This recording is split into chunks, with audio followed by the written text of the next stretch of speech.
یاد آ گئی علم کی۔ ایک شخص نے کہا وہ داری تھا، منکر، اللہ کا منکر تھا، وہ کہتا ہے زمین آسمان اسی طرح بنے ہوئے ہیں اور چلتے جائیں گے۔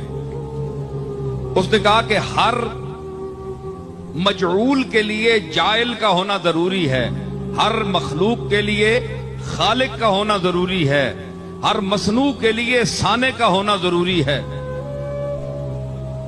تو اللہ جس کو تم اللہ کہتے ہو، اے علی تم بتاؤ کہ اگر اس نے اس پوری کائنات کو بنایا ہے، ذرے سے آفتاب تک تمام اشیاء کو بنایا ہے، تو پھر اس کا اپنا خالق کون ہے؟ اس کو کس نے بنایا؟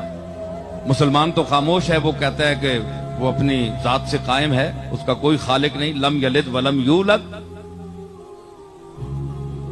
مگر وہ کہتا ہے کہ نہیں، میں عقل ظاہر سے ماننا چاہتا ہوں، عقیدے سے نہیں۔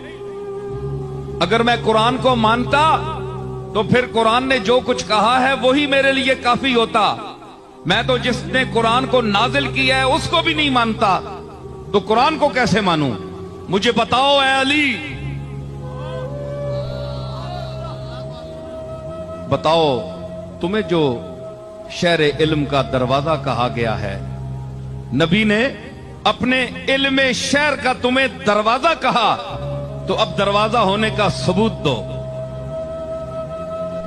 فرمایا مولا کائنات بولے، فرمایا نہیں مانتا کہ ہر بنانے والے کے لیے ایک بنانے والا، پھر اس کا بنانے والا، پھر اس کا بنانے والا، یہ تو دور و تسلسل ہے، یہ محال عقلی ہے، یہ تو ہو ہی نہیں سکتا، اس کی تو پھر کہیں رکاوٹ ہی نہیں۔ پھر اس کا بنانے والا، پھر اس کا، پھر اس کا، پھر اس کا، یہ ساری عمر تسبیح پڑھتے رہو، یہ تو محالات عقلیہ سے ہے۔ اس نے کہا نہیں، مجھے سمجھاؤ، بات سمجھاؤ۔ فرمایا گنتی آتی ہے، سنو علی کی ہے علم کی بات،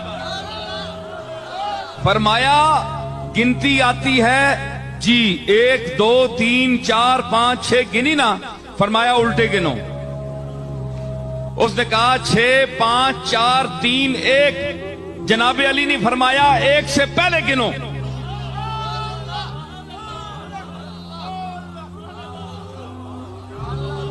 بھائی آگے تو جا رہے ہو نا، 1 2 3 4 5 ہزاروں تک، لاکھوں تک، پیچھے گنو۔